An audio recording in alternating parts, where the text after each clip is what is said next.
Que Dios les bendiga, mis queridos hermanos. Una vez más queremos darle gracias por acompañarnos en esta trayectoria del libro de Jonás, esta serie que la vamos a culminar hoy, la serie que hemos titulado El Dios Soberano del libro de Jonás. Hoy le toca el capítulo 4 y vamos a estar leyendo Jonás capítulo 4 y versículo 11.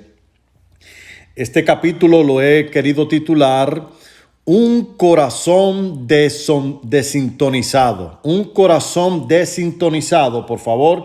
Y si es tan amable, busquemos en la palabra de Dios, capítulo 4 del libro de Jonás, versículos 1 al 11. Y voy a estar leyendo de la Nueva Traducción Viviente. Dice así: Este cambio de planes molestó mucho a Jonás y se enfureció. Entonces le reclamó al Señor: Señor, ¿no te dije antes de salir de casa que tú harías precisamente esto? Por eso huí a Tarsis. Sabías que tú eres un Dios misericordioso y compasivo, lento para enojarte y lleno de amor inagotable. Estás dispuesto a perdonar y no destruir a la gente. Quítame la vida ahora, Señor. Prefiero estar muerto y no vivo si lo que yo predije no sucederá. El Señor le respondió: ¿te parece bien enojarte por esto? Entonces Jonás se fue al oriente de la ciudad e hizo una enramada. Luego se sentó bajo la sombra de la enramada mientras esperaba ver lo que le acontecería a la ciudad de Nínive. Ahora bien, el Señor Dios proveyó que una planta frondosa creciera allí pronto, y pronto extendió sus anchas hojas sobre la cabeza de Jonás y lo protegió del sol. Esto le trajo alivio y Jonás estuvo muy agradecido por la planta. Pero Dios también proveyó un gusano al amanecer del día siguiente. El gusano se comió el tallo de la planta, de modo que se marchitó. Así que cuando el sol se intensificó, Dios proveyó un viento abrasador del oriente para que soplara sobre Jonás. El sol entonces pegó sobre su cabeza hasta que se sintió tan débil que deseaba morirse, y exclamó: es mejor morir que vivir así. Entonces Dios dijo a Jonás: ¿te parece bien enojarte porque la planta murió? Sí, replicó Jonás, estoy tan enojado que quisiera morirme. Entonces el Señor le respondió: sientes lástima por una planta, aunque tú no hiciste nada para que creciera. Creció rápido y murió rápido. Pero Nínive tiene más de 120,000 habitantes que viven en oscuridad espiritual, sin mencionar todos los animales. ¿No debería yo sentir lástima por esta gran ciudad? Fin de la historia. Le oramos. Padre Santo y Padre bueno, en el nombre de Jesús oramos en esta hora, Padre, pidiéndote, Señor, la guianza de tu Espíritu Santo, Dios, para que tu palabra mine nuestro corazón, Señor. Gracias por esta hermosa historia, Señor, y enseñanzas que hemos extraído del libro de Jonás, Señor. Te pido, Señor, que me uses, Señor, que me ayudes a deliberar con la unción de tu Espíritu Santo, tu bendita palabra, Padre, porque te lo pido en el nombre de Jesús. Amén y amén. Bueno, ya esta es la cuarta parte, el cuarto libro. Vamos a terminar el libro de Jonás. Vimos capítulo por capítulo cómo la soberanía de Dios resplandece en el libro de Jonás, un hombre que quiere hacer las cosas de acuerdo como a él le parecen mejor. Y aunque esto está opuesto a la voluntad y al mandato que Dios le había dado, Jonás de momento se quiso imponer. Pero vemos que Dios, como Dios soberano, aún por encima de la voluntad del hombre, las decisiones que el hombre quiere tomar, cuando se trata de revelar lo que Dios quiere hacer, Dios no se vale de ninguna voluntad humana para hacer que el hombre haga exactamente como Dios así lo ha planificado en su corazón. Vimos capítulo por capítulo todas las cosas que tuvo que pasar Jonás. Y en este capítulo 4 comienza de esta manera. Comienza teniendo Jonás una conversación bastante acalorada con Dios. Y lo que podemos ver, hermano, es que nuestras manipulaciones no podrán cambiar de ningún modo y de ninguna forma los planes de Dios. En estos primeros versículos, capítulo 1 y 2, esto nos demuestra la conversación previa que Jonás tuvo con Dios. Que el capítulo 1 no se nos dice, Dios le dice que tiene que hacer y este decide hacer todo lo contrario. En el capítulo 1, ¿se acuerdan que dijo Jonás? Levántate y ve a Nínive, aquella gran ciudad. Le dijo cuál era el mensaje. Y lo que se nos dice después de eso es que Jonás se levantó y huyó a Tarsis. O sea que hay un lapso que no se está revelando. Pero en el capítulo 4, en los primeros versos, Jonás revela cuál fue el motivo de su desobediencia. Dice, Señor, no te dije antes de salir de casa que tú harías, precisamente esto. Y por eso yo huí a Tarsis. Sabía que tú eras un Dios misericordioso y compasivo, lento para enojarte, lleno de amor inagotable. Estás dispuesto siempre a perdonar y no destruir a la gente. Entonces esto nos indica de que Jonás y Dios tuvieron una discusión antes de que Jonás fuera a Jope a tomar el barco que iba a llevarlo a él de huidas de la presencia de Dios y del plan de Dios. A Jonás no le parecía en su corazón que Dios derramara de sus infinitas misericordias. El salmista David decía en el Salmo 86, capítulo 15, mas tú, Señor, eres un Dios compasivo y lleno de piedad, lento para la ira y abundante en misericordia y fidelidad. Pero esta decisión que tomó Dios desagradó mucho a Jonás y se enojó, dice la palabra de Dios. Parece incomprensible esta actitud de Jonás.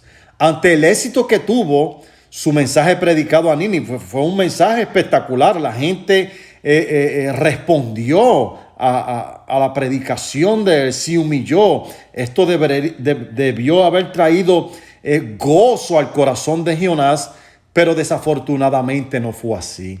Su orgullo nacional y su predisposición a creer que los ninivitas merecían el castigo anunciado impidió que Jonás pudiera apreciar ese arrepentimiento de esta ciudad, mis queridos hermanos.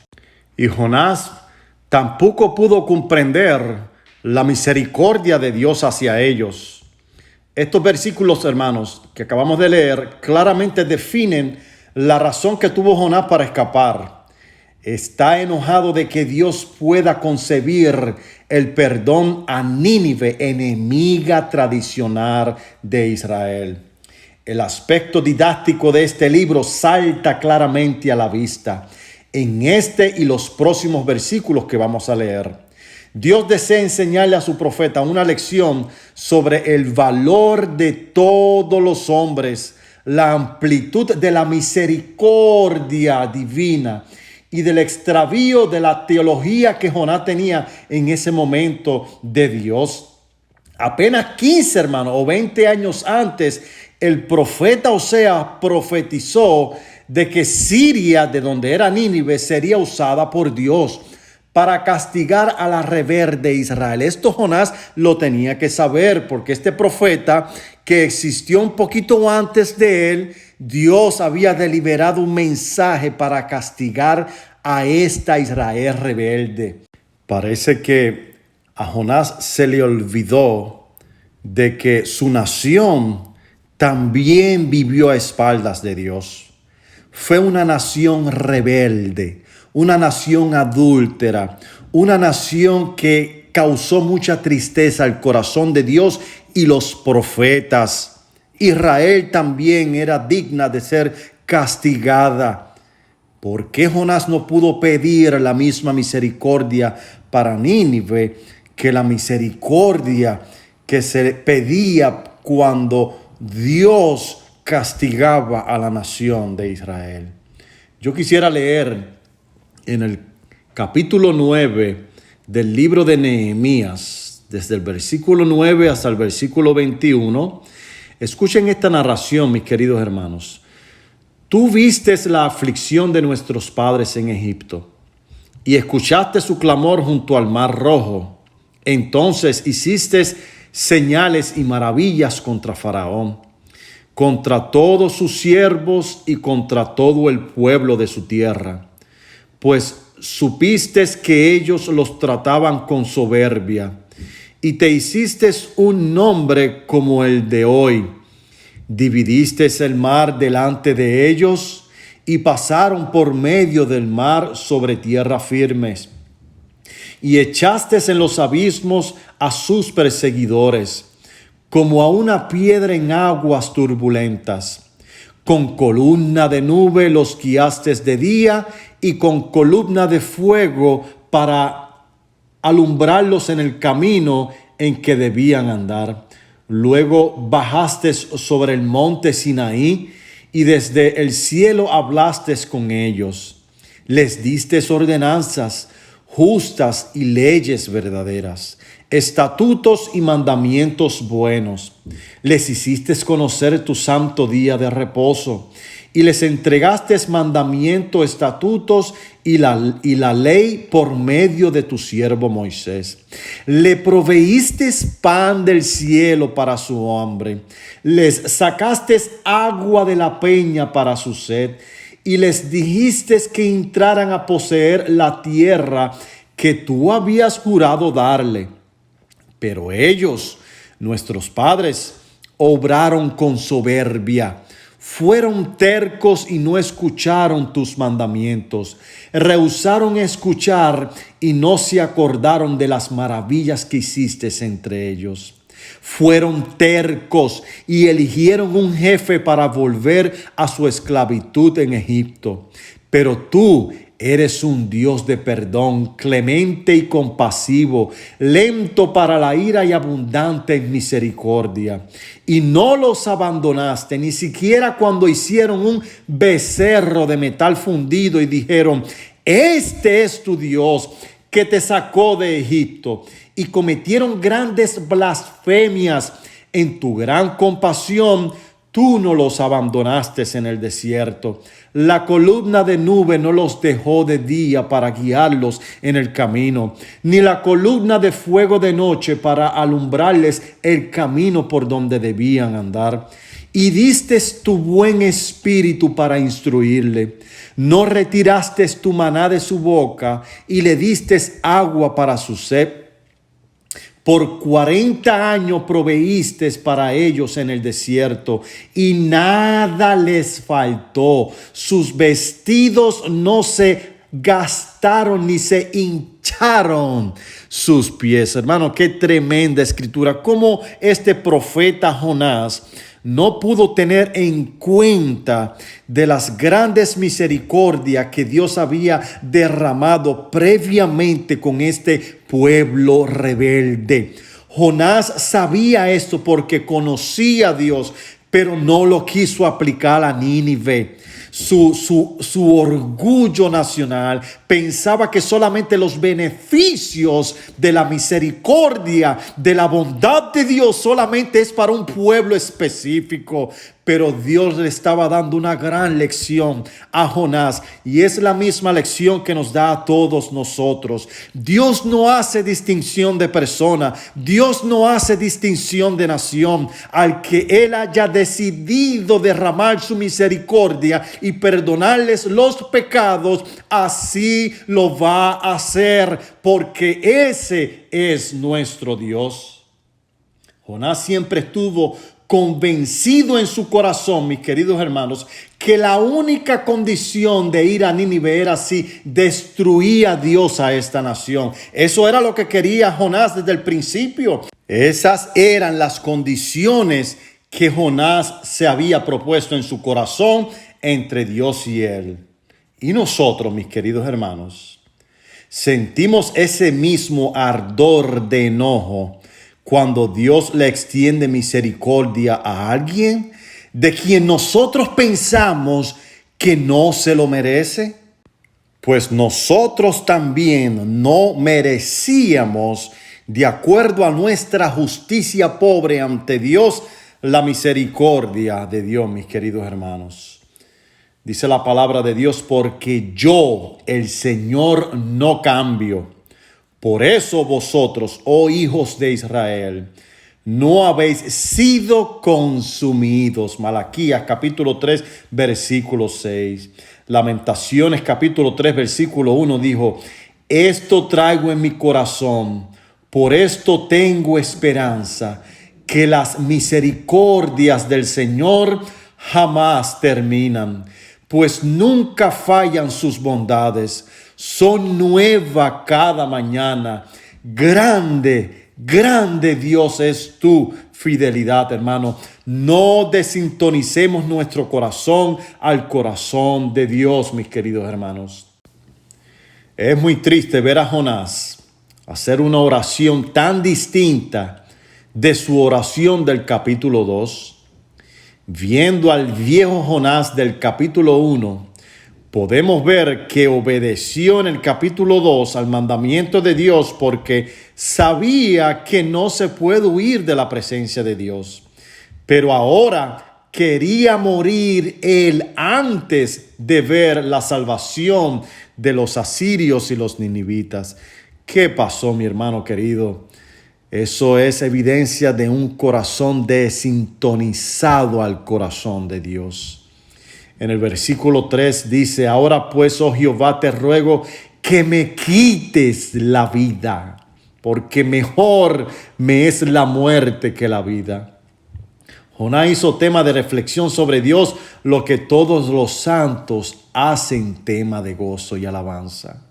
Qué triste ver a Jonás lamentándose por un despertar espiritual de una nación, ponerse triste por esto, enojarse y anhelar hasta la muerte. Pero para nosotros, hermanos, esto es significado de gran gozo y alabanza a Dios. Como si mostrar misericordia fuera una imperfección de la naturaleza divina, que es la mayor gloria suya. Él desea la muerte. Este era el lenguaje de la necedad, la pasión y la corrupción intensa que tenía Jonás en su interior.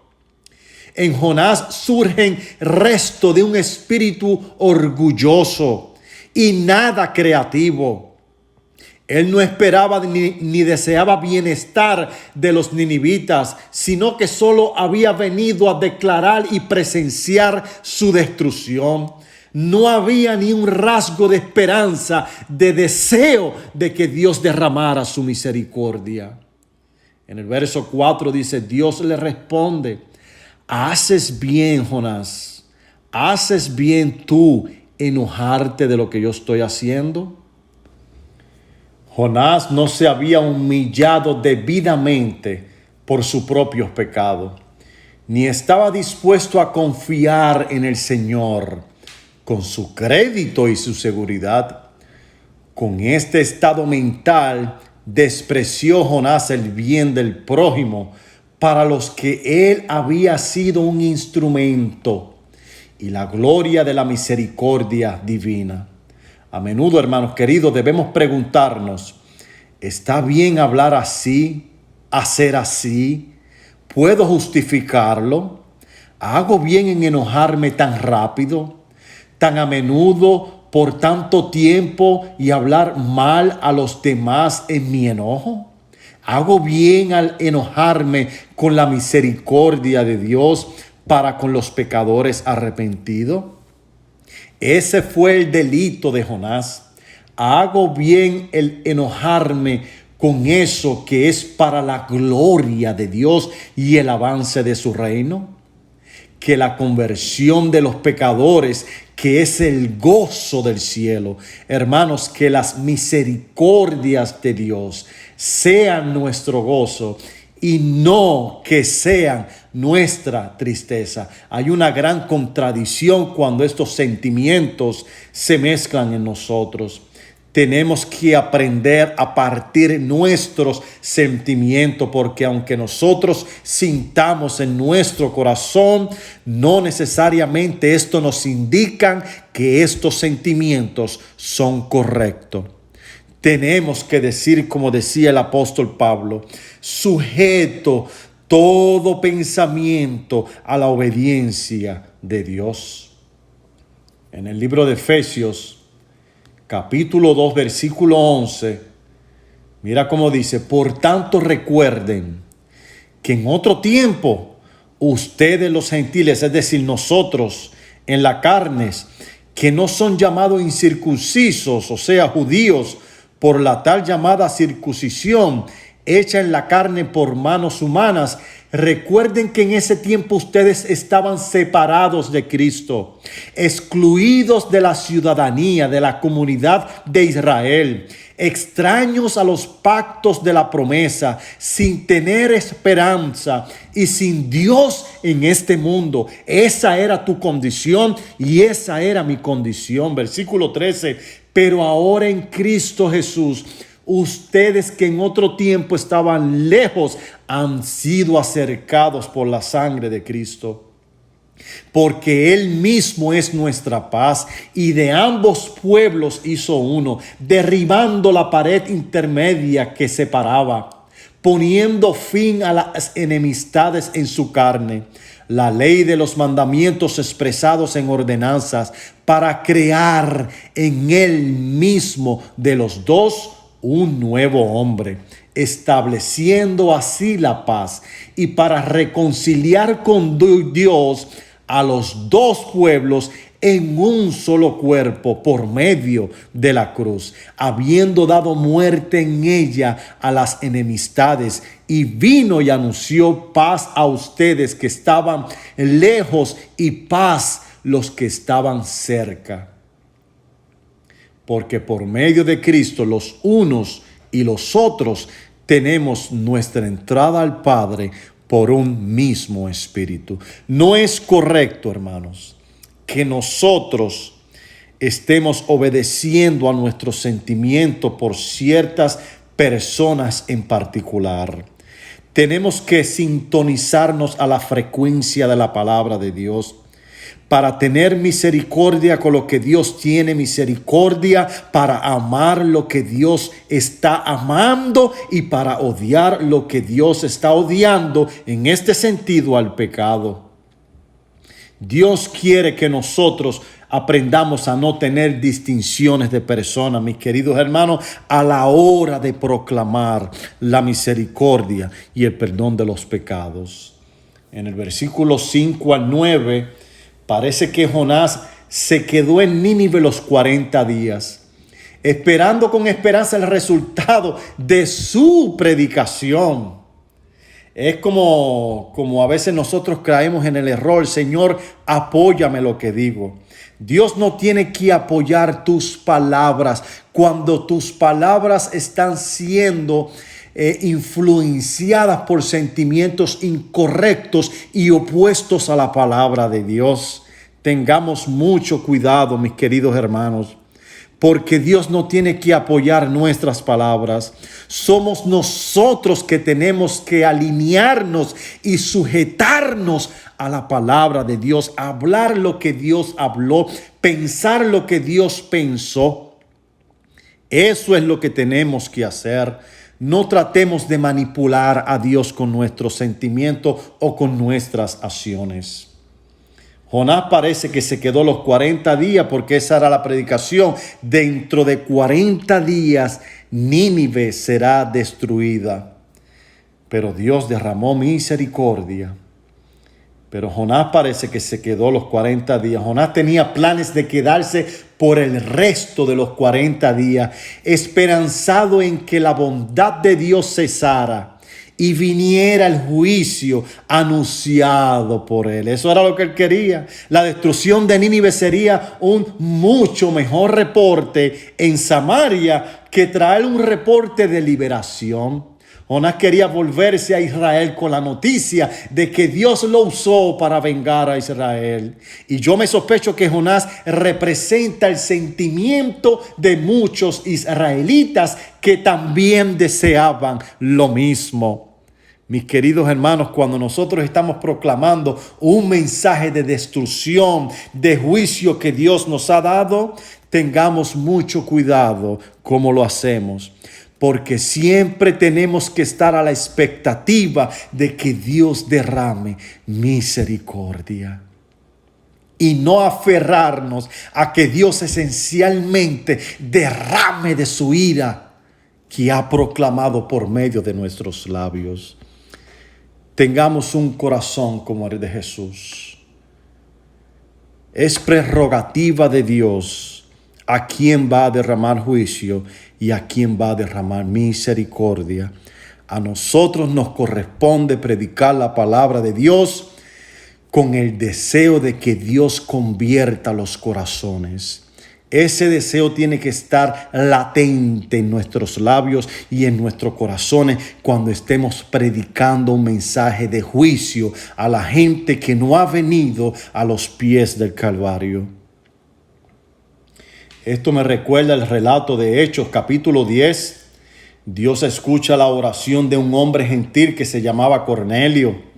Y Dios le revela y le ordena a Cornelio a buscar al apóstol Pedro desde Jope.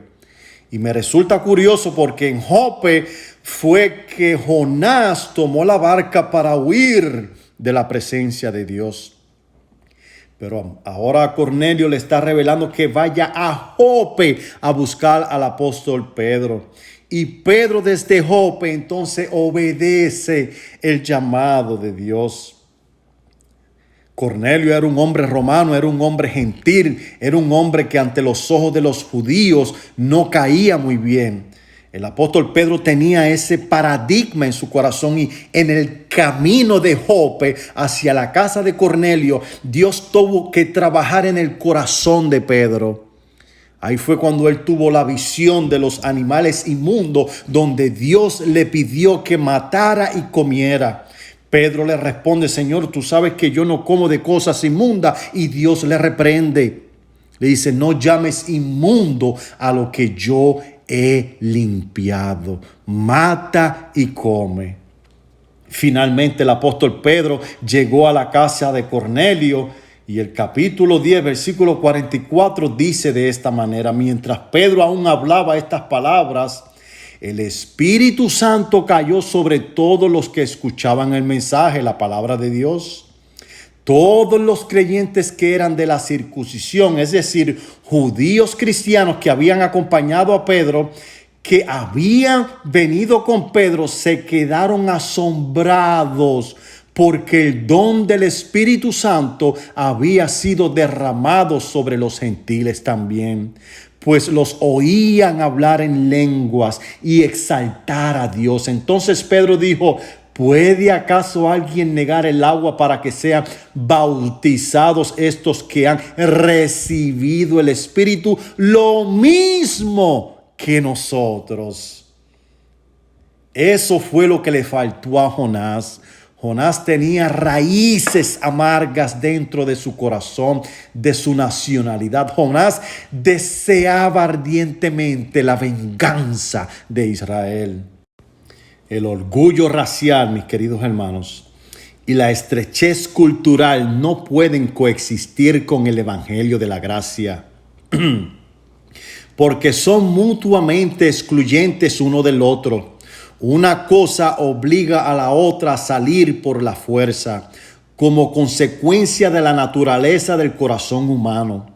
Los prejuicios raciales, sociales, culturales, nacionales, constituyen una negación del principio mismo de la salvación solo por gracia. Si nosotros todos los que somos salvos solo por la gracia de Dios, ¿cómo puede ser posible que nos sintamos superiores a otros? ¿Cómo es posible que sigamos siendo racial y socialmente excluyentes? Esto se debe a que estamos desintonizados de la teología propia de Dios por medio de su palabra. Cuando nos desconectamos, mis queridos hermanos, de esta realidad por sentimientos opuestos, nuestro orgullo, nuestro ego, nuestras raíces amargas ocultas en nuestros corazones comienzan a empañar nuestras decisiones referentes a nuestro prójimo y la salvación de Dios. Y esto es una clara evidencia de un corazón desintonizado al corazón de Dios. Cuando el amor de Dios impide que destrozaran a Nínive, Jonás, a causa de su ídolo nacional y de sus raíces amargas y de su sentimentalismo, se vio forzado a ver el amor de Dios como algo malo. Cuando nos desintonizamos, mis queridos hermanos, del corazón de Dios, los resultados no se limitarán a distorsionar nuestra manera de pensar, sino que también lo hará con nuestros sentimientos. Tengamos mucho cuidado, hermanos.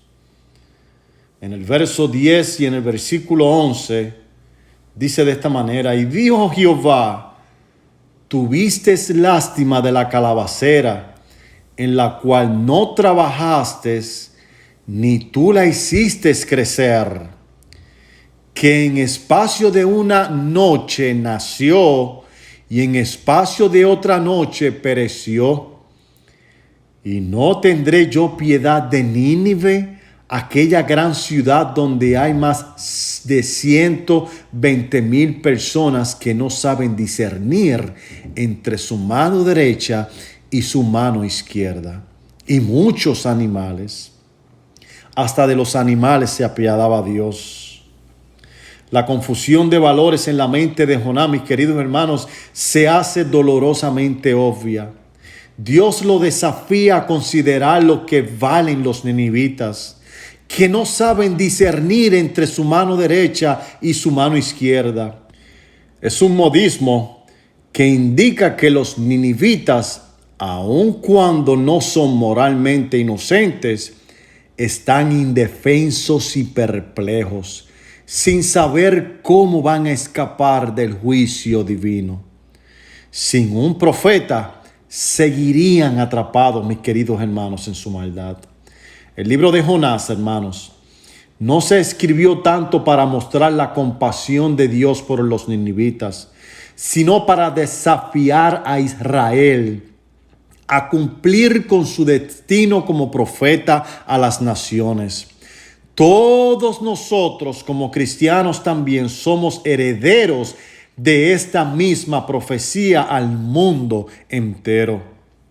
Vayan pues y hagan discípulos de todas las naciones, bautizándoles en el nombre del Padre y del Hijo y del Espíritu Santo. Vayan, es una orden. Mateo capítulo 28, versículo 19.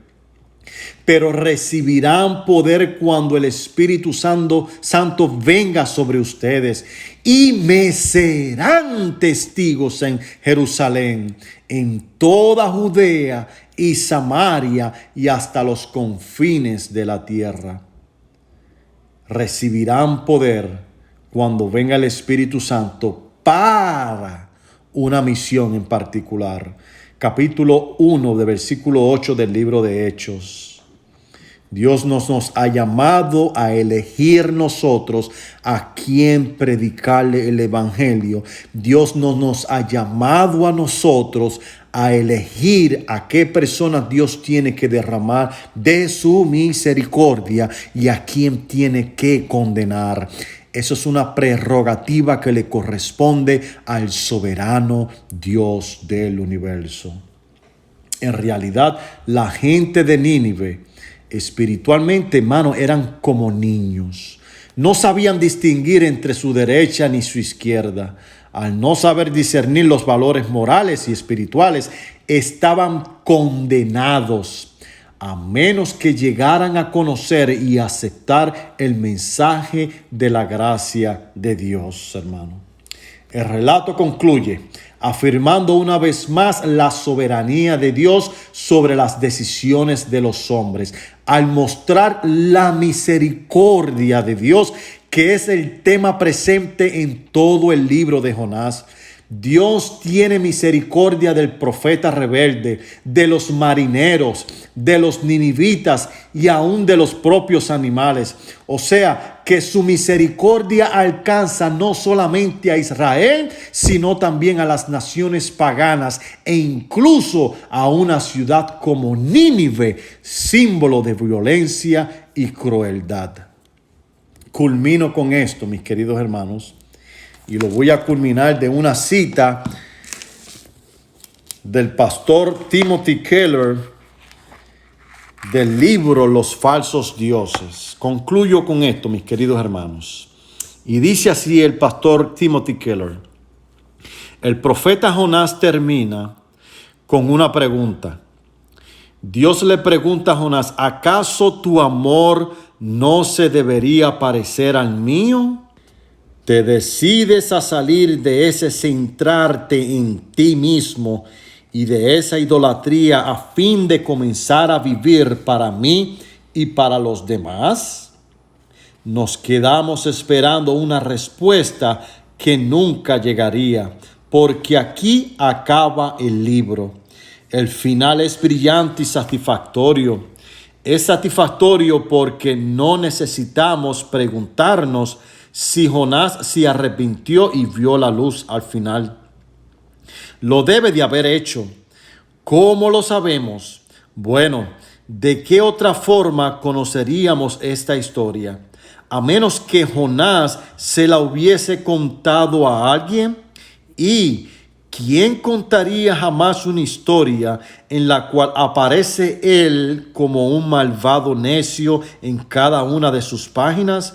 Sino un hombre al cual la gracia de Dios le había llegado hasta el centro mismo del corazón. Y tiene razón, una persona, y esto lo estoy diciendo yo, una persona que tiene problemas de orgullo, egoísmo, no pronuncia sus secretos que hay en su corazón, al menos que haya habido un arrepentimiento genuino. Entonces nosotros empezamos a desempolvar todo lo que quedó a consecuencia de ese pecado como testimonio de la gracia de Dios. Sin embargo, dice Timothy Keller, ¿por qué nos muestra en el libro la respuesta de Jonás? Es como si Dios lanzara una saeta de amorosa reprensión dirigida al corazón de Jonás. La saeta saliera volando de su arco y de repente Jonás se desaparece, dejándonos a nosotros en medio del recorrido de la saeta. La pregunta viene directamente hacia nosotros, porque usted y yo somos también Jonás. Estamos tan esclavizados a nuestros ídolos y a nuestras raíces de amargura y a nuestro orgullo que no tenemos interés por la gente que es diferente a nosotros, que vive en las grandes urbes o que forman parte de nuestra familia. Pero es muy difícil de amar. ¿Estamos dispuestos a cambiar como Jonás? Si lo estamos, entonces debemos fijar nuestros ojos en el Jonás definitivo y en su señal, la muerte y la resurrección de nuestro Señor Jesucristo. Culmino con esta serie, mis queridos hermanos, y mi deseo es que nosotros podamos meditar, podamos escarbar en nuestros corazones para ver qué tan alineado está a la frecuencia de Dios. Y si está desintonizado, hermano, hoy es un buen día para ponernos a cuentas y entonizarnos a Dios, para que las palabras que salgan de nuestro corazón sean dirigidas por el Espíritu Santo de Dios, y dejar que sea el Espíritu Santo de Dios que decida qué es lo que va a hacer con la palabra predicada de nuestros labios. Que Dios les bendiga, mis queridos hermanos, y que Dios nos bendiga a todos. Los espero la siguiente semana con una quinta predicación, pero esta vez lo estaremos haciendo desde la iglesia, en vivo, Iglesia Remanso de Gracia. Gracias, mis queridos hermanos, por acompañarnos en esta serie. Yo deseo de todo corazón que Dios bendiga sus corazones y sus almas. Oramos. Padre, en el nombre de Jesús, te damos gracias. Gracias por tu bendita palabra, Señor, y por estos recordatorios que viven a lo largo de la historia en tu Biblia, Padre. Gracias por dejarnos tu palabra, Señor. Permite que quede aquí en lo más profundo de nuestro corazón y que no seamos oidores olvidadizos, Señor, sino que pongamos en práctica lo que escuchamos de ti, Dios amado, comenzando por mí, Dios amado. Ayúdame, Señor, a que el momento de predicar tu palabra, Señor, sea conforme a lo que tú ya dijiste en ella, Señor. Gracias, Dios. Gracias por tu misericordia y por tu gran amor para con el pecador. Porque te doy gracias en el nombre de Jesús. Amén y amén. Que Dios les bendiga, mis queridos hermanos, y nos vemos el siguiente domingo, si así Dios lo permite. Bendiciones.